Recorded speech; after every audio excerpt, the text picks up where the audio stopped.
যুদ্ধ করতেছে ইরান এবং ইসরায়েল, আর আমরা ব্যস্ত হয়ে গেছি শিয়া সুন্নি আকীদা নিয়ে। এই আজাইরে পেঁচাল শুরু করছে ফাহাম আব্দুস সালামের মতো কিছু সবজান্তা শমশের চুলপাকনা সেকুলাররা।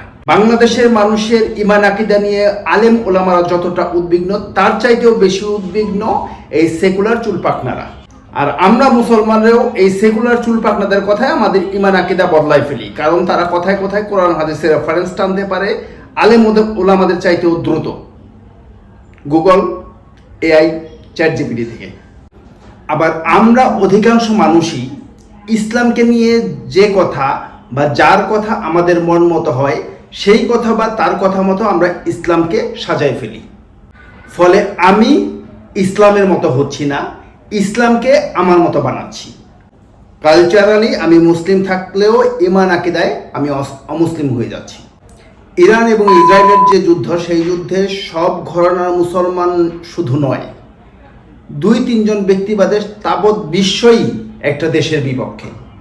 আবার তাবৎ বিশ্ব এটাও জানে, মুসলিম বিশ্ব যাদের সবার আগে ইসরায়েলের বিপক্ষে জোরালো অবস্থান নেওয়ার দরকার ছিল, তারা পশ্চিমা বিশ্বের চাটামি করে বেড়াচ্ছে।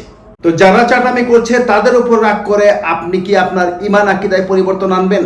শিয়ারা ইসরায়েলের বিরুদ্ধে যুদ্ধ করতেছে, এই জন্য আপনি শিয়াদের ইমান আকীদাকে উত্তম মনে করবেন? এই যুদ্ধে ইরানকে নিঃশর্ত সমর্থনই করতে হবে। ইমান আকীদা নিয়ে হুদাই পেঁচাল পাড়ার কোনো দরকার নাই। আবার কোনো যুক্তি দিয়েই শিয়াদের ইমান আকীদায় বিশ্বাস স্থাপন করা যাবে না বা শিয়াদের ইমান আকীদাকে বেটার মনে করা যাবে না। এতদিন শিয়াদের পক্ষে আপনার অবস্থান অতটা স্ট্রং ছিল না, আর এখন আপনি শিয়াদের পক্ষে স্ট্রং যুক্তি দেখাচ্ছেন। যুদ্ধে ইরানকে সমর্থন করেন, সমস্যা নেই, কিন্তু তাদের ইমান আকীদাতে বিশ্বাস স্থাপন করলে, তাদের ইমান আকীদাকে উত্তম মনে করলে আপনার ইমান আকীদার কি হাল হবে একমাত্র আল্লাহই জানে। এখন দেখেন, যা ভালো মনে করেন।